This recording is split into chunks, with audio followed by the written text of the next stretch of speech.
하나님 말씀 보겠습니다. 마태복음 10장 16절에서 23절을 말씀드리겠습니다. 난 큰 글자로 해놨으니까 같이 한 목소리로 읽겠습니다. 보라, 내가 너희를 보냄이 양이 이리 가운데로 보냄과 같도다. 그러므로 너희는 뱀같이 지혜롭고 비둘기같이 순결하라. 사람들을 삼가라. 그들이 너희를 공회에 넘겨주겠고 그들의 회당에서 채찍질하리라. 또 내가 너희가 나로 말미암아 총독들과 임금들 앞에 끌려가리니 이는 그들과 이방인들에게 증거가 되게 하려 하심이라. 너희를 넘겨줄 때에 어떻게 또는 무엇을 말할까 염려하지 말라. 그때 너희에게 할 말을 주시리라. 말하는 이는 너희가 아니라 너희 속에 말씀하시는 곧 너희 아버지의 성령이시니라. 장차 형제가 형제를, 아버지가 자식을 죽는 데에 내어주며 자식들이 부모를 대적하여 죽게 하리라. 또 너희가 내 이름으로 말미암아 모든 사람에게 미움을 받을 것이나 끝까지 견디는 자는 구원을 얻으리라. 이 동네에서 너희를 박해하거든 저 동네로 피하라. 내가 진실로 너희에게 이르노니 이스라엘의 모든 동네를 다 다니지 못하여서 인자가 오리라. 아멘. 마가복음 말씀을 함께 지금 이렇게 이어서 강해하고 있습니다. 오늘 본문의 말씀은 내일 아침 우리가 함께 묵상할 말씀인데, 토요일 아침 말씀을 이 금요일 기도회 때 함께 먼저 나누고 있는 것입니다. 오늘 마태복음 10장 16절의 말씀을 통해서 그리스도의 제자로 산다는 것.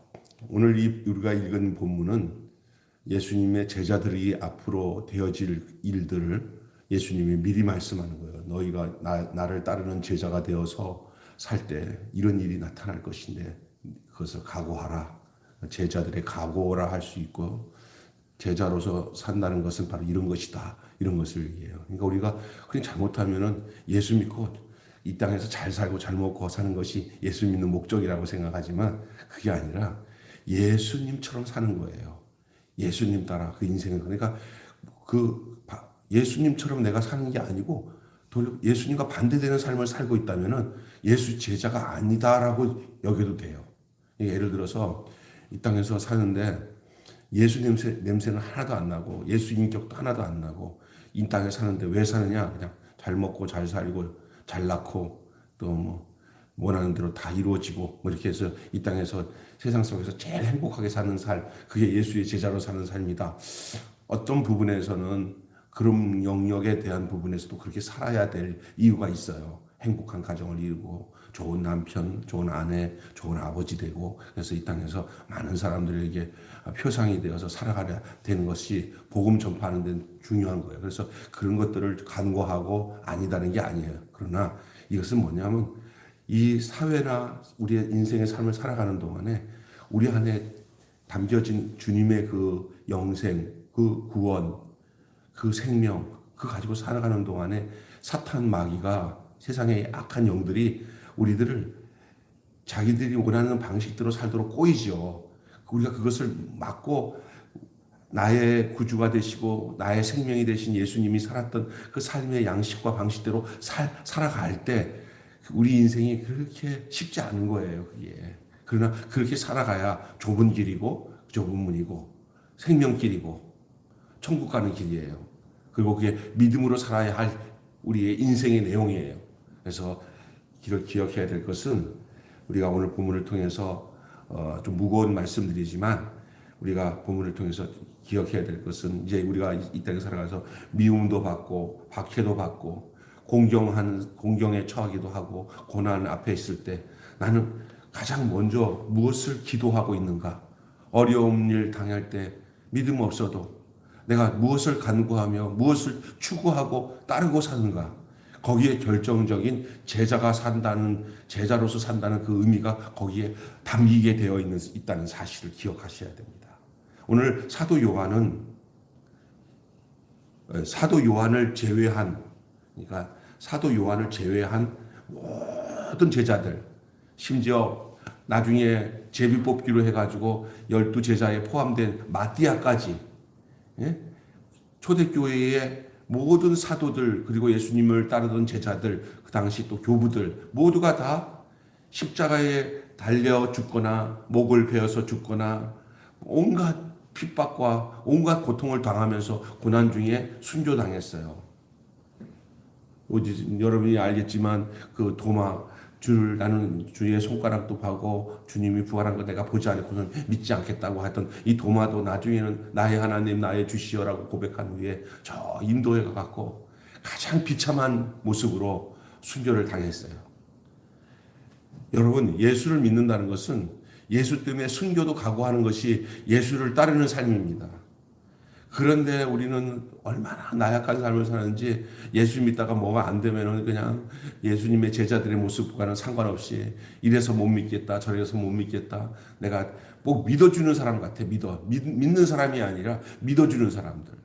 옛날에 제가 이렇게 목사로서 살다 보니까 위에는 아버지, 밑에는 자녀들한테 제일 많이 듣던 소리가 뭐냐면은 화딱지 나면 하는 소리가 뭐냐면 나 교회 안 가! 뭐 이렇게 애들이 엄마랑 아빠한테 엄포를 놔요. 그럴 때 속이 뒤집어져요. 어떻게 뒤집어지냐? 이제 세상 말로 하지 말라 말아라. 이럴 수가 있지만은 그럴 수가 없는 거예요. 야, 왜 그러냐 하고 이제 또 기도하면서 또 저렇게. 근데 사실은 누굴 위해서 가는 거예요, 교회는? 예? 누가 대신 믿어주는 거예요? 참 어떨 때는 막 속이 뒤집어져요. 성도들 사이에도 삐딱하면은 신앙이 어리게 되면은 뭐 하면은 기분 나쁘면 목사님 나 이제 교회 안 나와요. 그런다는 거예요. 그러니까 그거를 이제 오늘 이렇게 안 나왔지만 우리 손호 형제가 한 사람을 전도회 왔는데 꼭 하면 목사님은 나한테 해드려. 교회 못 나가요? 뭐 맨날 이렇게 막 입에 달고 산대요. 그래서 이렇게 기도하다가 생각해 보니까 저 사람이 하는 게 아니라 나를 막 흔들어 놓으려고 하는구나. 이걸 알았다는 거예요. 그래갖고 예, 그렇게 하세요. 그냥 기도하다가 또 마음이 바뀌면 나오세요. 그리고 난 딱 정리를 마음에 하고는 주께 맡긴다는 것을, 주님께 모든 것을 맡긴다는 걸 알았다는 거예요. 그렇다고 해서 막 무자르서 자를 수 있는 게 아니에요. 영혼에 대해서는 끝까지 사랑해야 되잖아. 그러니까 하나님, 저는 할 수 없습니다. 맡깁니다. 그리고 나한테 또 똑같이 이제 주일날 나오셨네요. 예, 또 데리고 원칙도 정해놓고, 그래서 그거 하지 말라고, 그거 가지고 데리고 나오면 안 된다고 딱 정해놓고는 무조건 그거 안고 오려고 하면은 그냥 모두 안 된다고 딱 하고 무자르듯이 해갖고, 하나님께서 선택했으면 떨고서 올 것이고 안 그러면은 안 되는 거구나 생각하고 하나님께 기도해야 되고 그런 거죠. 그러다가 보니까 저도 보니까 이 믿음이 자라서 자녀들이나 가족들이 이제는 가족 중에 저기 목사님이 계시니까 할 수 없이 믿는 게 아니라 자기 믿음으로 믿어져야 돼. 자기 믿음으로 믿어주는 믿음이 아니라 믿는 믿음으로 살아야 될 줄로 믿습니다. 예, 믿어주는 믿음하면 안 돼요. 어떨 땐 믿어주는 믿음도 필요해. 왜냐하면 그것이 인연이 되어서 교회 와서 말씀 듣다가 깨닫고 은혜 받고 할 수 있으니까. 그래서 혹시라도 그렇게 해야 되겠지만, 그래서 이 요한을 제외한, 사도 요한을 제외한 모든 제자들은 다 순교했어요. 요한만 남겨둔 이유는 요한계시록을 남겨서 다시 오실 주님을 더 구체적으로 재림을 기다리고 또 재림에 대한 이 계시에 대한 내용들을 남겨주기 위해서 그랬습니다. 그래서 그 초대 교구였던 터툴리안은 이렇게 얘기했어요. 순교의 피가 교회의 씨앗이다. 한번 따라서 합시다. 순교의 피가 교회의 씨앗이다. 지금 이게 우리가 지금 다 이게 교회가 형성되고 대한민국에도 많은 교회가 있고 이게 그냥 된 게 아니야. 선교사들이 와서 순교를 당하든지 먼저 믿는 사람들이 고통과 고난 가운데서 순교가 되어서 피 흘려서 그 핏값으로 교회가 세워진 거예요. 그래서 여러분, 제자들이 핍박과 고난에도 끝까지 견딜 수 있었던 이유가 바로 무엇입니까? 바로 이 제자로서의 사는 삶 속에 바로 씨앗이 된다는 거예요.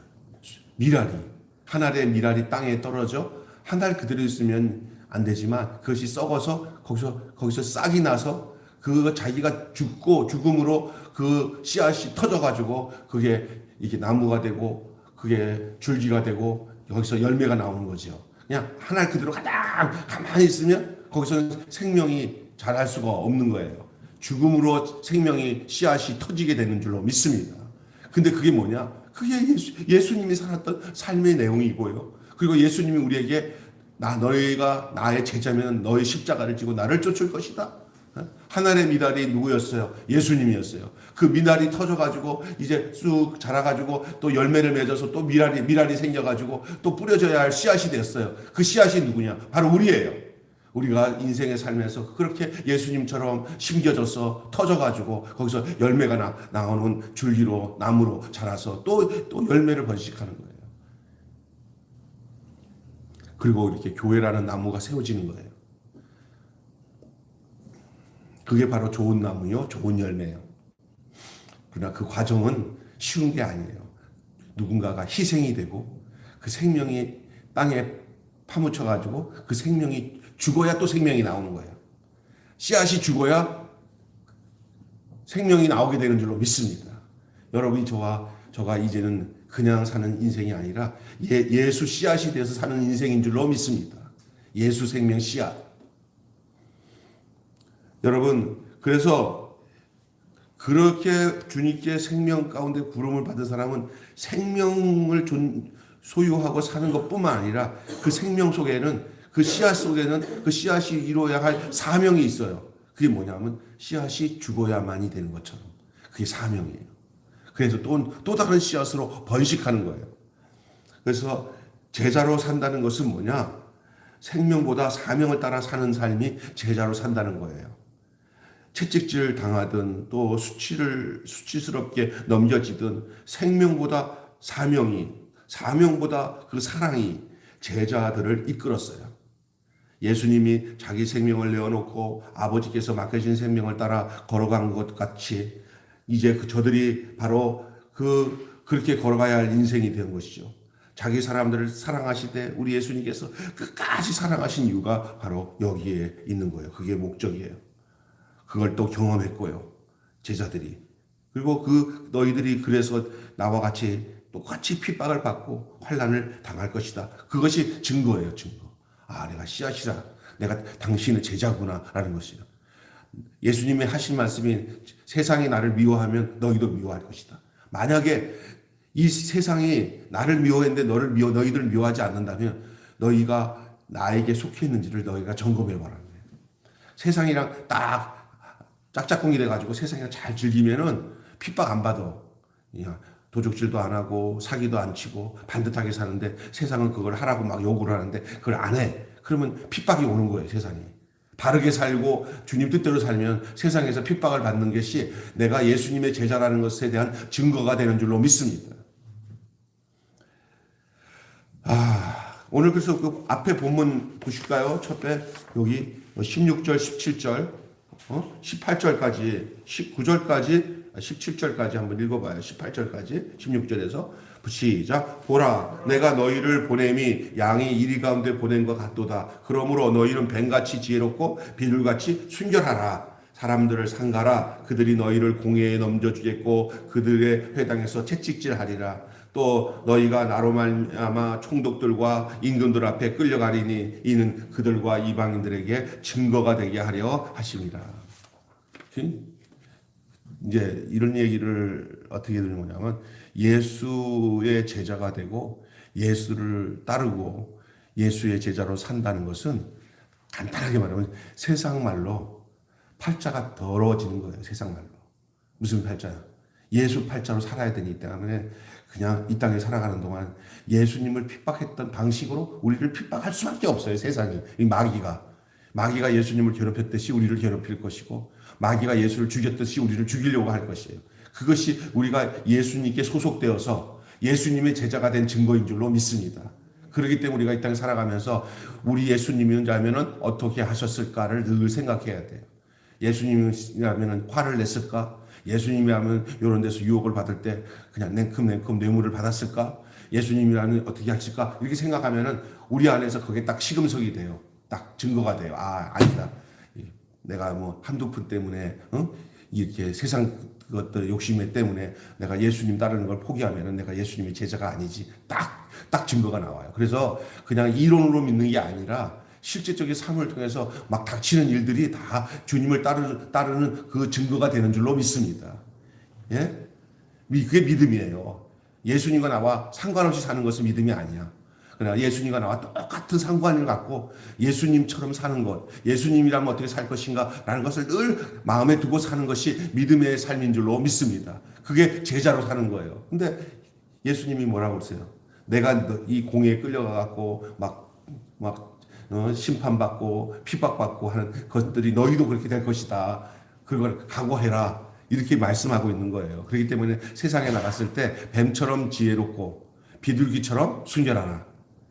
뱀을 닮아가라는 게 아니에요. 뱀의 지혜로움을 배우라는 거예요. 예수 믿는 사람일수록 이렇게 하나님이 주신 지혜가 있어요. 성령께서. 그래서 그냥 유혹에 빠져가지고 그냥 가지 말고 돈의 유혹이나 세상 향락의 유혹이 이렇게 해갖고 꼬시잖아요. 그러면 지혜롭다는 게 뭐냐면 그런 유혹에 안 빠지는 게 지혜로운 거예요. 할렐루야.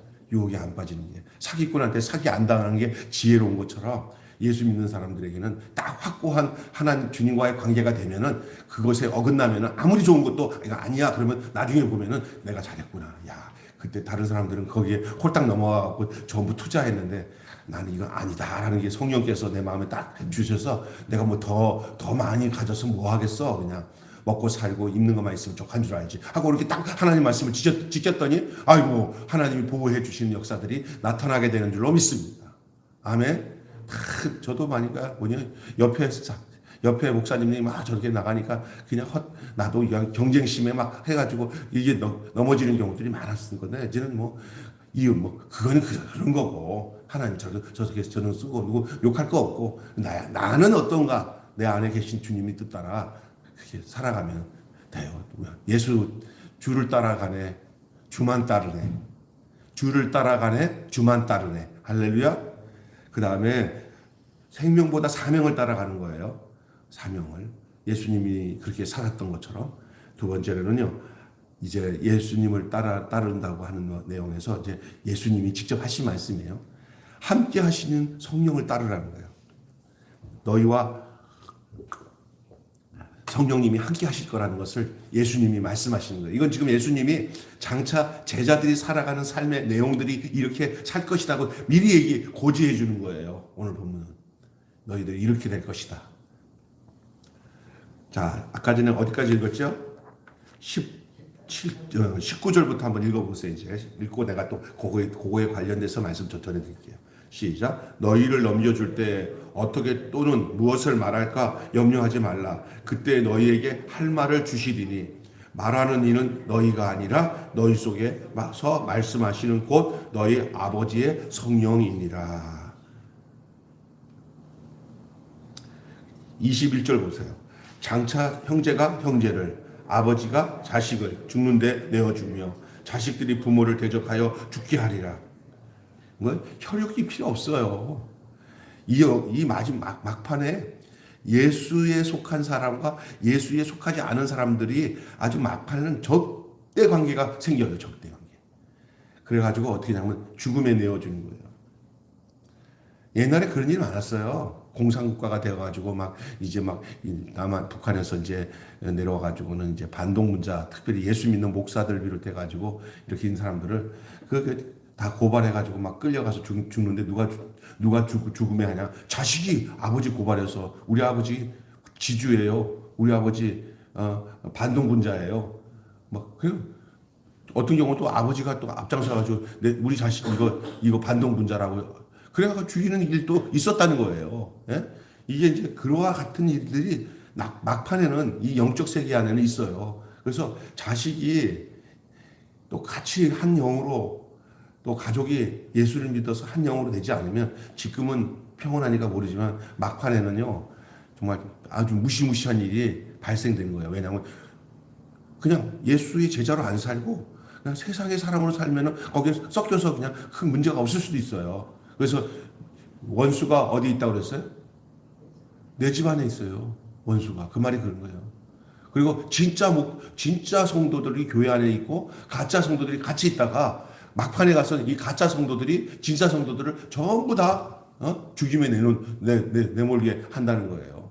근데 우리가 기억해야 될 것은 여기서 마지막 때 그러면 우리가 어떻게 하냐? 걱정하지 마세요. 신앙은 내가 하는 게 아니라 내 속에 계시는 성령님이 그때 성령님 떠나가면 안 돼. 성령님이 내 안에 있으면 어떤 고난과 역경 속에서도 하나님이 할 말을 하게 하시고 지혜를 주시고 또 나는 아무것도 말 못해요. 그래도 성령님 안에 지혜와 능력으로 역사하셔서 할 말을 하게 하는데 너희들 염려하지 마라. 뭐라 그래요? 너희들을 넘겨줄 때 어떻게 말할까 염려하지 말라. 그때 너희 속에 할 말을 주는데 너희 속에 그 할 말을 하게 하는 분이 너 자신이 아니라 너희 속에 계신 아버지의 성령이니라. 그러니까 성령이 우리 속에서 말하게 하신다는 거예요. 그러니까 걱정할 건 하나도 없어요. 문제는 뭐냐면 나를 비우고 내 모든 것을 주님 안에 드려서 주님 내 인생은 내가 사는 게 아니라 주님이 내 인생을 이끌어 가시는 것을 믿습니다 하고는 주님께 내 모든 지각과 마음을 다 드리면 그분이 내 삶을 이끌어 가시는 줄로 믿습니다. 그래서 이것을 함께 하시는 성령을 따라 사는 것이 제자의 삶이에요. 따라서 합시다. 함께 하시는 성령을 따라. 네. 성령님은 우리가 예수님의 제자로 살게끔 우리 가운데 역사하시는 분이에요. 그는 예수님이 직접 오늘 하신 말씀이잖아요. 너희에게 어떤 일이 있어서 막 너희들 잡아가지고 끌려가갖고 어떤 위기의 상황에 막 그냥 어떤 재판정에 세우던진 뭐 너희들을 막 그냥 그 핍박하는 그 권력자 앞에서 너희를 세워놓을 때 너희들 거기서 기죽지 마라. 왜냐? 너희들 불안해하지도 마라. 왜 그러냐? 우리는 이미 예수님처럼 살겠다고 예수님 따르겠다고 제자로 산 사람들은 이 세상의 어떤 권력과 이런 앞에서 신앙을 저버릴 생각 가지고 산 사람들이 아니기 때문에 그때 죽으면 어디? 주님 곁으로 살아 있으면 이 남은 거 가지고 그 주님이 살아. 나는 사실 솔직히 빨리 주님 곁으로 가고 싶어. 내 육신이 죽는 건 아무 소용이 없어. 필요 없어. 내가 이거 육신 더 살려고 내가 예수님을 배반해? 안 돼. 옛날에 요한의 제자 중에 폴리캅이라고 하는 교부가 있었어요. 이 80이 넘는 이 폴리캅이 얼마나 그 생각과 삶이 지고하고 너무나 좋았는지 그냥 로마 병정이 폴리캅을 죽이려다가 너무 이분이 너무나 존귀하시고 너무나 거룩하고 흠이 없는 사람이라 죽이고 싶은 마음이 없어졌어요. 그래갖고 그 폴리캅하고 이런 얘기하는 거예요. 영감님 나랑 한번 탐욕 좀 합시다. 영감님이 믿는 하나님 계속 믿으세요. 네? 믿으세요. 그런데 내가 당신 죽이고 싶지 않습니다. 그러니 한마디만 난 예수님 모른다.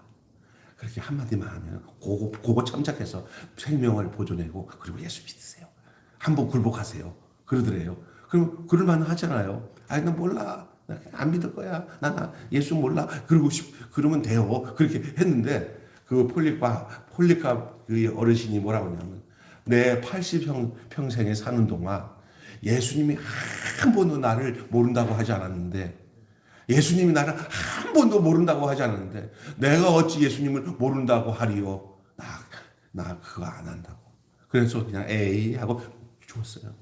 죽어도 그렇게 영광스러운. 그래서 지금 이 폴리캅이 이렇게 예수님이 80평생 한 번도 나를 모른다고 한다고 하지 않았는데 어떻게 죽을 수가 있겠습니까? 하는 이 이야기를 그분이 그렇게 살았으니까 내가 이렇게 증거하고 있잖아요. 예?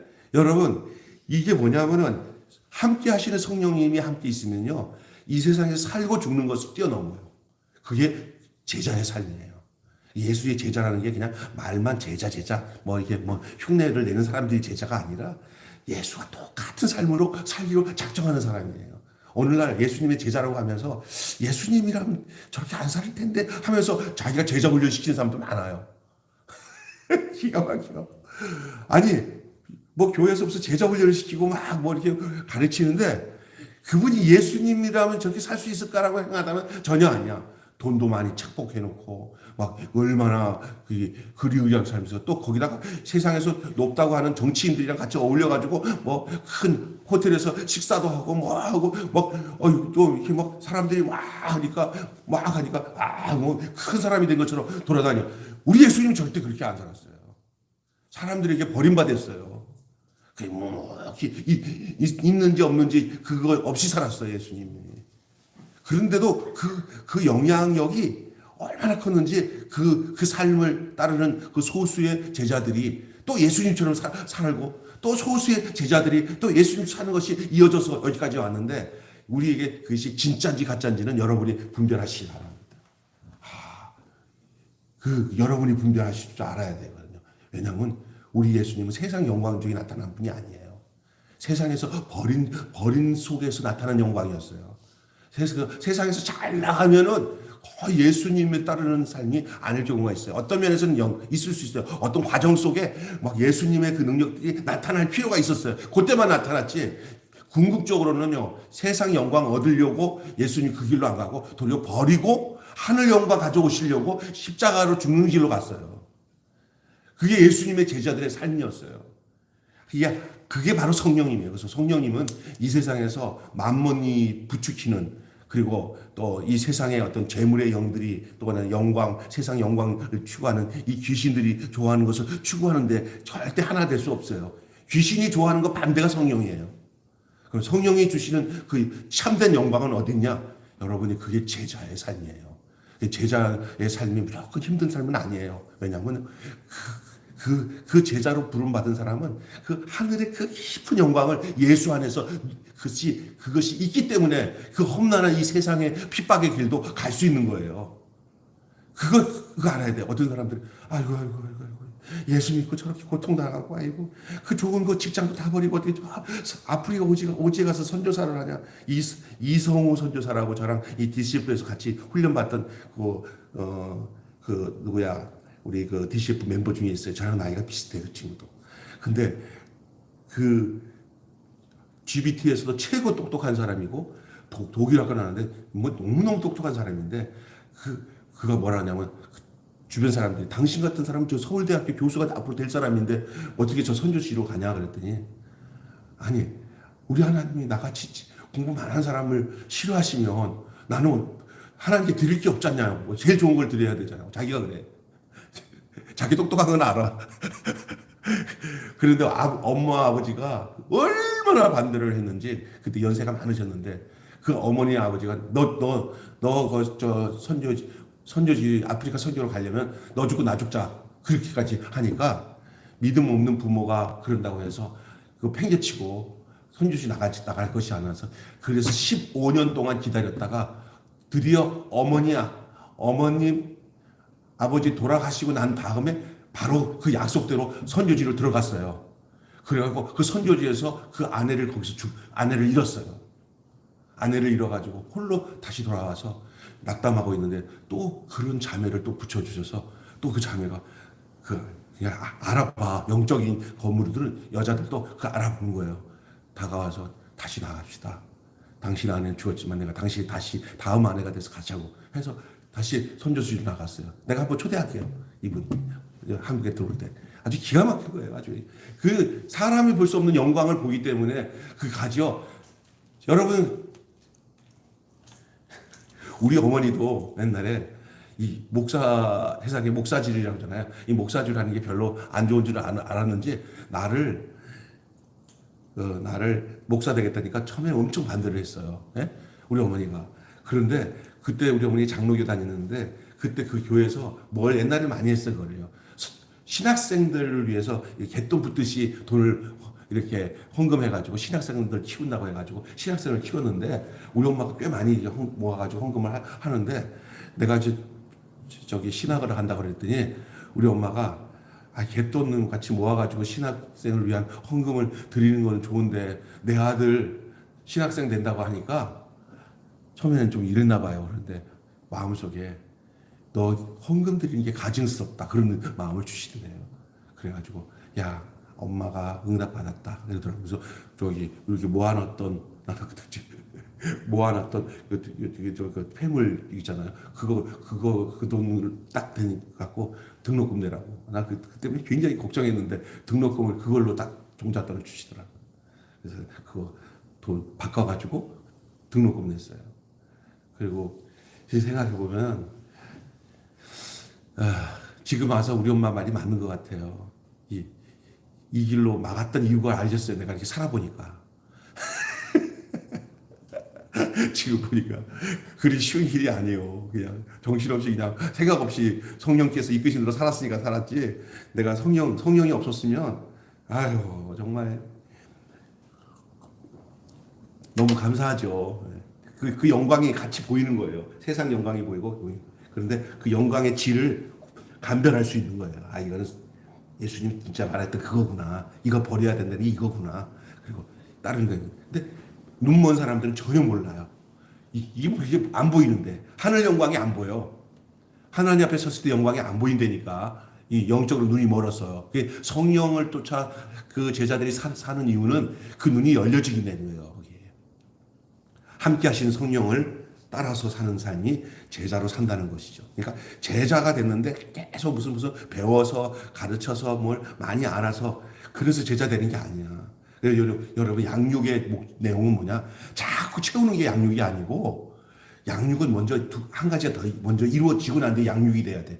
그 양육이 뭐냐? 성경 말씀 많이 배우고 뭐 은혜도 많이 받는 것도 중요하지만 진짜 먼저 선행돼야 할 은혜가 뭔지 아세요? 비움이에요. 비움. 그래서 우리가 구원을 얻고 난 뒤에 구원받은 사람이 제자가 되는 과정 속에 이 두 가지 과정이 나타나는데 그게 성령께서 하시는 역사가 이게 뭐냐? 비우게 하신 다음에 채우는 거예요.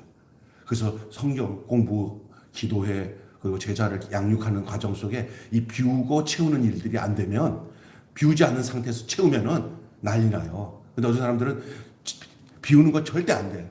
비우는 거. 그런데 그냥 채우는데 채웠더니 그게 진짜 하나님께서 원하는 채우는 것들이 아니야. 우리 하나님은 비워지지 않는 상태에 깨끗해지지 않은 상태에다가는 안 채우시는데 어떤 게 채워져요. 그러면 하나님이 보낸 채운 게 아니라 가짜 교훈이야 그게. 비워져야 돼. 예를 들어서 드세요. 여기 보세요. 여기 물에 컵에다가 물을 부었잖아요. 그죠? 여기에다가 쥐약 한 방울 딱 넣었어봐요. 쥐약 한 방울 넣었어요. 그러면 쥐약 한 방울 넣었으면 제일 먼저 뭐 해야 돼요? 그냥 쥐약 한 방울 있는 상태에서 계속 물 부어서 먹어야 돼요? 정상적인 사람 같으면 쥐약 한 방울 넣었으면요. 거기다가 계속 물을 부어도 희석이 될 거 아니야. 또 물 부고 하면 없어지가 아니야. 0.0%라도 여기 지약이 있다는 거 알면은요, 안 먹어요. 우리 하나님 여기다가 안 부으셔요. 뭐 해야 되냐? 여기 지약 들어갔다. 그럼 여기 안에를 다 부셔가지고 다 버린 다음에 깨끗한 상태가 된 상태에서 은혜가 들어오는 것은 주님이 부어주시는 은혜이고 거기 채움인 줄로 믿습니다. 그게 뭐야? 그게 양육이라는 거예요. 그게. 양육의 내용은 그런 가운데서 제자가 양육이 돼야 되는데 뭐냐면 지식적인 양육이야. 너무 많이 하는구나. 영적인 것도 많이 하는구나. 뭐도 많이 하는 건다. 근데 그 안에 비워진 그 쥐약 한 방울의 내용이 있다 하면은 그것에 대해서 민감하게 깨끗이 처리해야 되는데 안 처리가 돼. 그것은 진정한 양육이 될 수가 없어요. 이게 진짜 중요한 얘기거든요. 예? 그렇게 되어져야 이제는 그 은혜로 선한 일에 그리고 쓰임을 받을 수가 있어요. 하나님의 거룩한 선한 일을 감당할 수가 있죠. 여러분 세상 속에서 그리스도를 선포할 내용은 인간적인 지혜가 아닌 성령님께로부터 오는 거예요. 성령님부터. 그래서 저는 제자 사역이 성령의 능력으로 역사하지 않는 제자 사역은 사람들이 만들어 놓은 도제 그런 것이 돼요. 그러다 보니까 이 제자 훈련을 평생 동안 제자 훈련은 이 한국교회에다가 내렸던 오카는 목사님이 노년에 자기가 키웠던 그 장로들 제자들을 보면서 내가 실패했다 이랬대요. 왜냐하면 그들에게 성령이 역사하심들을 나중에 이 오카는 목사님이 이렇게 느껴보니까 없던 거예요. 굉장히 교만해지더래요. 많은 그 성경 공부를 많이 했던 코스웍을 해서 우리는 이 정도 엘리트다, 우리는 이 정도로 눈 떴다 스스로 착각하고 있었다는 거예요. 그는 욕하는 목사님 직접 하신 말씀이에요.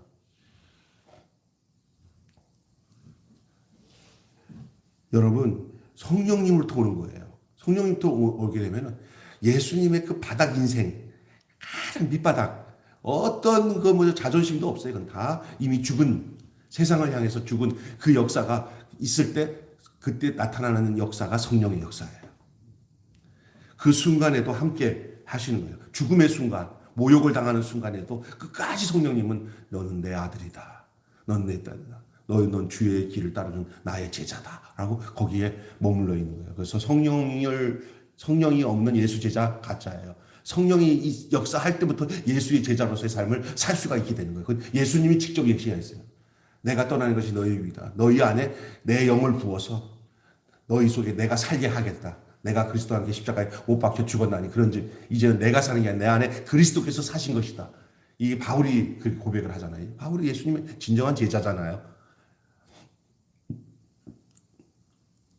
그리고 중요한 것 한 가지 마지막으로 이제 예수 그리스도의 제자로 산다는 것은 생명보다 사명을 따라 산다. 예수의 제자로 산다는 것은 함께 하시는 성령을 따라 산다. 그렇죠? 근데 중요한 것은 오늘 본문 말씀 끝부분 보시겠습니다. 몇 절부터 봐야죠. 우리가 21절 봤죠? 22절 23절 한번 읽어보세요. 시작. 또 너희가 내 이름으로 말미암아 모든 사람에게 미움을 받을 것이나 끝까지 견디는 자는 구원을 얻으리라. 이 동네에서 너희에게 박해하거든 저 동네로 피하라. 내가 진실로 너희에게 이르노니 이스라엘 모든 동네가 다 다니지 못하여 인자가 뭐하리라? 오리라. 우리는 지금 이 주님이 제자들에게 하신 말씀이 지금 우리 안에서 지금 다가오고 있는 거예요. 인자가 오리라고 하는 말씀이 아직까지 천년이 하루 같고 하루가 천년 같은 세상 속에서 이 말씀에 대해서 이 데살로니가 서에 보면은 예수님이 곧 오실 거라고 생각해가지고 굉장히 하다가 늦게 오니까 막 문제가 생겼어요. 그때 바울이 쓴 서신서가 데살로니가 서예요. 예? 그런데 또 베드로서에 보니까 천년이 하루 같고 하루가 천년 같은 거예요. 그리고 우리 주님이 한 사람도 지옥 가지 않고 멸망받기를 원하지 않기 때문에 참고 기다리는 거예요. 지금도 예수님이 재림하지 않고 있는 것은 바로 한 사람이라도 더 기회를 주시기 위해서 지금 예수님이 재림하지 않고 있다는 이 사실을 알고, 그럼 우리가 그런 사실을 알고 있을 때 우리가 지금 그 사실 앞에서 우리가 뭐 해야 되냐 하면 주님의 재림을 앞당기는 일을 해야 되는 거예요. 주님의 재림을 앞당기는 일이 뭐냐? 곳곳에 다니면서 주님 모르는 사람들에게 예수님 곧 오신다는 것을 증거하는 삶이 제자의 삶인 줄로 믿습니다. 아멘. 그래서 이 온 천지에 이 복음이 전파되면 그제야 끝이 오리라. 이것이 선교적 종말론이에요. 그게 정말 중요한 거예요. 우리가 사는 목적이 다시 오실 주님을 알리는 것, 이 길을 가리라. 주님 다시 오실 때까지 이 제자의 길을 가리라. 그 제자의 길을 가는 그 길이 곧 주님을 증거하는 길이에요. 다시 오실 주님을 증거하는 길이에요. 우리가 이 땅에 산다는 존재가 바로 거기에 목적이 있어요. 무엇을 먹고 마시고 잘 살고 예수 통해서 뭔가 이루고, 이거 세상 사람 다 하는 것들을 그것 두고 얘기하는 거 아니에요. 그것도 우리도 해야 돼요. 그러나 그 이상의 목적이 제자에게는 있어요. 직장을 다니면서도 직장에서 먹고 살아야 호구지책 하잖아요. 그러나 그 생활을 성실히 하는 가운데서 그러나 속에 깊은 내면에는 뭐냐면 나를 통해서 이 직장에서 주님 모르는 사람들에게 이 다시 오실 주님을 증거하고 저들도 예수님의 인격으로 예수님의 생명으로 사는 자들을 한 사람씩 만드는. 그래서 어떤 면에서 세상 끝이 바로 내 옆에 있는 사람이 세상 끝일 수 있다는 사실을 기억하시기 바랍니다. 예, 지구는 둥그니까. 그죠? 예? 그러니까 여러분 우리 주변에서 나가 딱 오늘 만나는 사람이 세상 끝에서 만난 사람이에요. 아이고 아줌마 교회 안 다니죠. 아이고 아이고 너무 불쌍한 마음이 생겨서 아이고 당신도 내가 믿는 예수님 믿었으면 참 좋겠다고 증거하는 그 삶이 그냥 여기 안에서 열정으로 막 일어나잖아요. 그 이유가 뭐냐? 내가 예수의 제자이기 때문에 예수를 증거할 수밖에 없는 삶. 그리고 다시 오실 주님을 기다리는 삶이 뭐냐? 이 복음이 온 천지에 퍼져서 한 사람도 예수 모른다는 사람이 없게끔 만드는 삶. 그것이 주님의 재림을 앞당기는 마라나타의 삶인 줄로 믿습니다. 아멘. 주 예수여 어서 오시옵소서.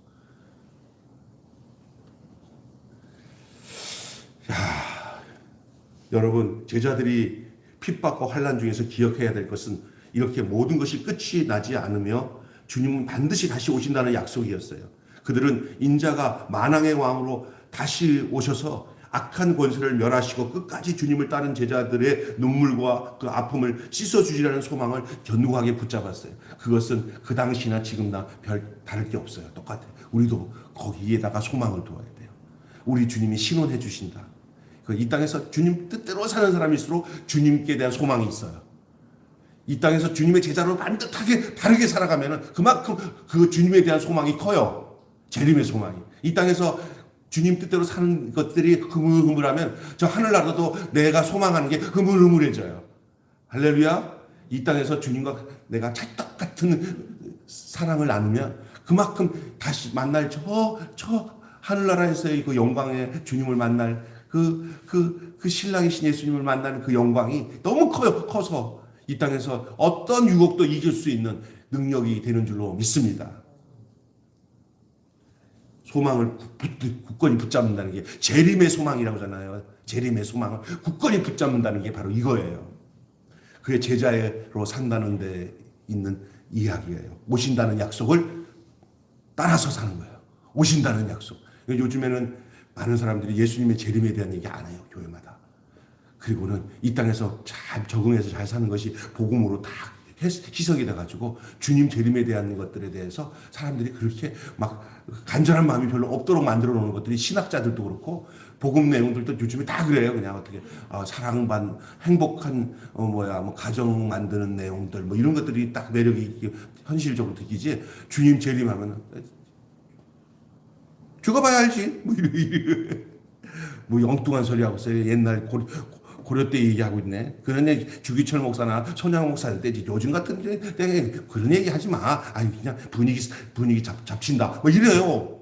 예? 그죠? 젊은 애들한테는 더더욱이 이렇게 허상적으로 보여요. 예수님 기다리고 만난다는 게. 재밌는 얘기하고 마칠게요. 어제 누가 그러더라고. 그 AR 설교가 나왔대요. 그래갖고 AR 설교는 인공지능으로 그 설교 데이터를 다 집어넣어서 그 성경 데이터를 가지고 딱 여기 위로에 관한 설교를 딱 가지고 AR이 설교를 딱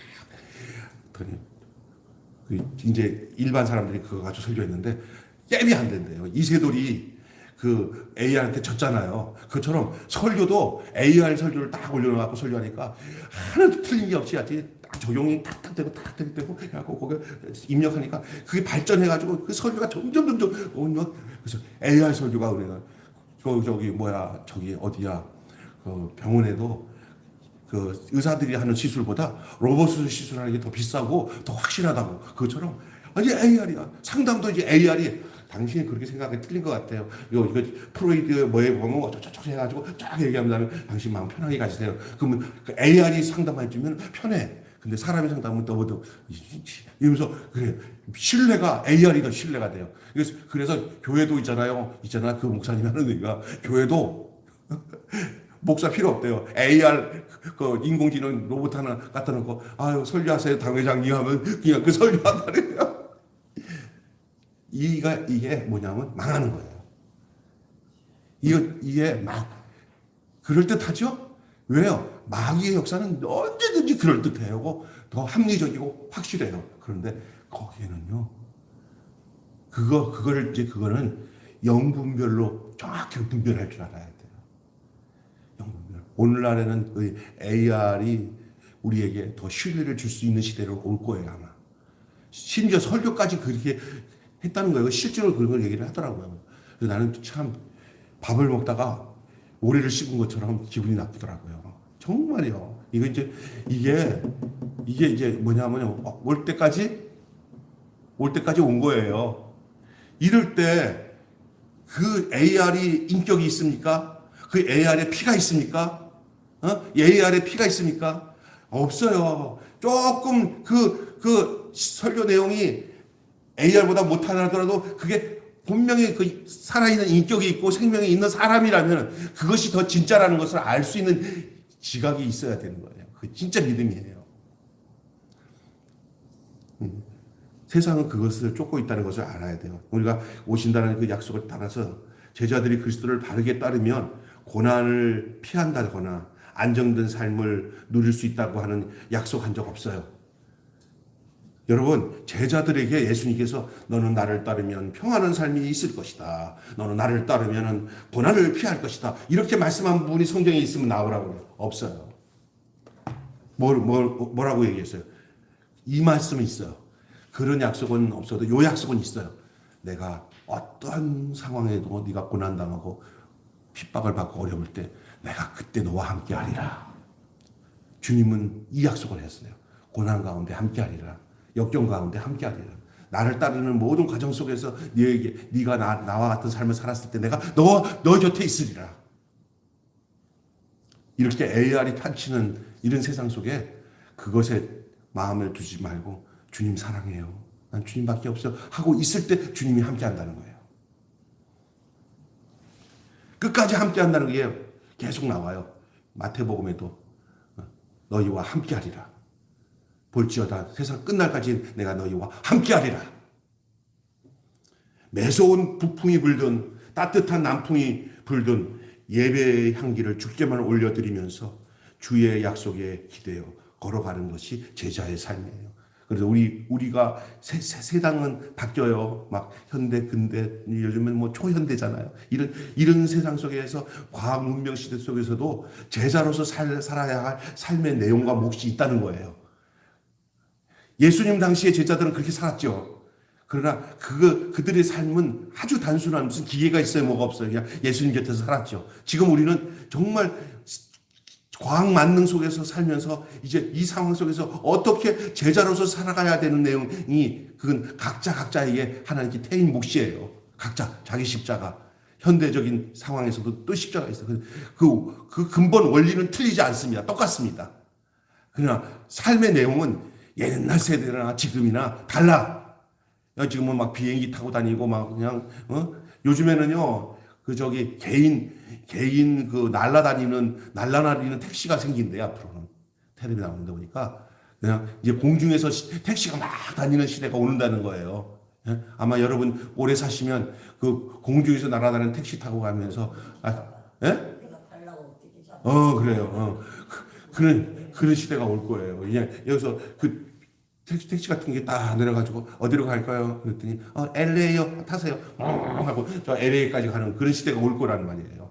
지구촌 이런 시대 속에 살아가. 이런 시대 속에서 시대가 상황이 그렇게 바뀌었으니까 예수 믿는 게 다른 건가? 똑같은 거예요.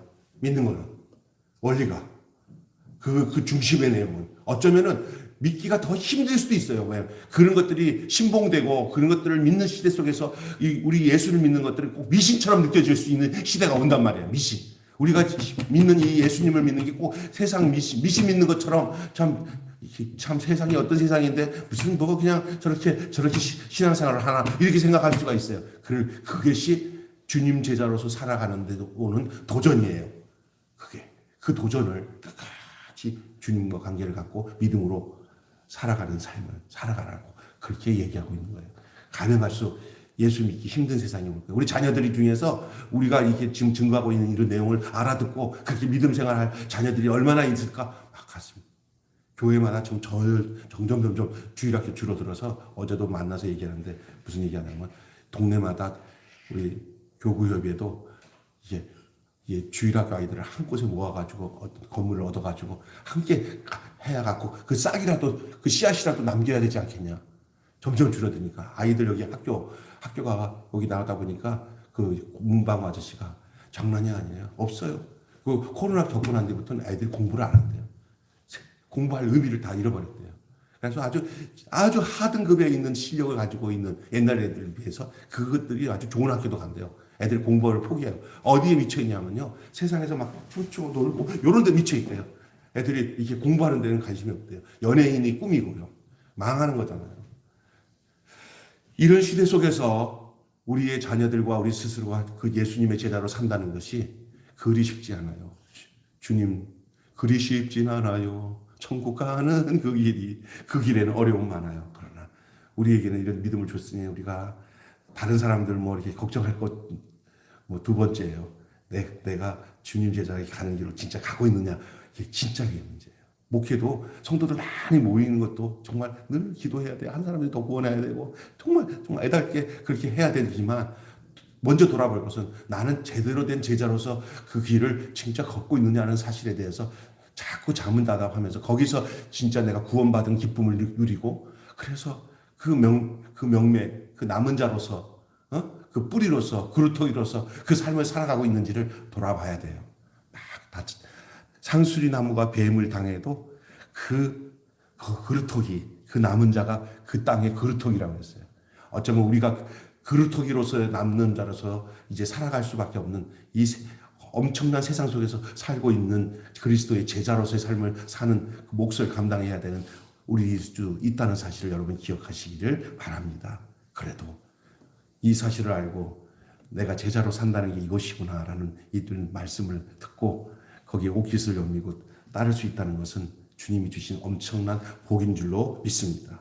제자들이 그리스도를 바르게 따르고 고난을 피한다 이런 거 그리고 뭐 또 이 세상에서 안전하게 산다 이렇게 주님 말씀하신 적이 없다는 얘기예요. 그러나 단 하나 내가 어떤 형편에 있든지 너희에게 고통을 당하든지 내가 너희와 함께 있겠다라는 말씀을 하셨다는 거예요. 땅 끝까지 내가 세상 끝까지 너희와 함께 하리라 약속하셨어요. 마태복음 28장에 한마디로 마치겠습니다. 참된 제자는 핍박과 고난이 찾아오지만 다시 얘기합니다. 참된 제자에게는 고난과 핍박이 찾아오지만 끝까지 맡은 사명을 놓지 않는 것이 참된 제자의 길인 줄로 믿습니다. 어느 날 아유 나도 이제 못하겠어. 나도 이제 뭐 다 변절해서 그냥 목회하는 거 다 포기하고 그냥 세상에 맞춰서 산다고 그러는데 예수 믿는 것도 다 포기했는데 다 개싸라 그냥 포기하고 그냥 나도 세상 사람들이 사는 방식으로 살면서 그냥 죽으면 뭐 하나님이 구원시켜 주겠지 이런 식으로 하면은 이건 망조가 되는 거예요. 더 어둘수록 더 빛이 필요하고 더 썩어질수록 소금이 필요한 줄로 믿습니다. 그것이 제자예요. 너희는 세상의 소금이니 빛이니 이렇게 끝까지 교회를 지키고 몇몇 안 되는 성도들이 모여가지고 하나님 나라를 위해서 악정고투하며 사는 거 이게 참된 행복인 줄로 믿습니다. 이 행복을 놓치면 끝나는 거예요. 주님 감사합니다. 우리 매일교회가 있음을 감사합니다. 택하신 우리 성도들이 이 세상에서 힘들고 어려워도 여기서 서로 하나가 되어서 이렇게 주님이 원하시는 제자로서의 삶을 함께 살아갈 수 있게 도와주세요 라고 기도할 수 있는 여러분 되시기를 바랍니다. 주님 믿으니까 하나님 세상에 있는 복을 주실 줄 믿습니다. 축복 이제는 통하지 않는 시대예요. 이제는 코로나 다 지나면서 이제는 내 생명 주님 안에서 보존되는 것이 주님이 원하시는 뜻인 줄로 믿습니다. 죽을 때까지 주님 모른다는 사람 되지 않고 내가 너를 기다리고 있었다라고 인정할 수 있는 우리 권사님, 우리 목사님들 다 되시기를 주님의 이름으로 축원합니다. 기도하겠습니다. 하나님 아버지, 제자로서 산다는 것은 이 군중심리에 따르는 무리들과 달랐습니다. 오늘 이 본문에 내오는 말씀은 수많은 군중들이 있는 데서 주님이 하신 말씀이 아니고 군중들의 비유를 맞추는 말씀이 될 수도 없었습니다. 왜냐? 그렇게 따를 마음도 없고 그런 말씀을 전해주면은 다 곧장 뒤돌아서 난 예수 따르기 싫다고 난 이 세상이 내 목적인데 내가 왜 예수를 따르냐고 다 그럴 수밖에 없는 말씀이 오늘 읽을 본문 말씀인 줄로 믿습니다. 이 말씀은 뭐냐? 진짜 예수를 따라서 예수와 함께 그 제자로서 그 길을 걸어가야 또 다른 예수로서 이 땅에서 살아가야 할 몫으로 부름을 받은 주님의 제자들 그들에게 주신 말씀이 바로 이 말씀인데 그것은 제자로 산다는 것은 생명보다 사명을 따라 살고 제자로 산다는 것은 함께 하시는 성령을 따라 살고 제자로 산다는 것은 오시리라는 약속을 따라 사는 것이 바로 제자의 삶이라는 사실을 오늘 본문을 통해서 우리에게 알려주시니 감사합니다. 세상에 환난이 오고 핍박이 와도 그때 내가 제자가 이런 사람이 제자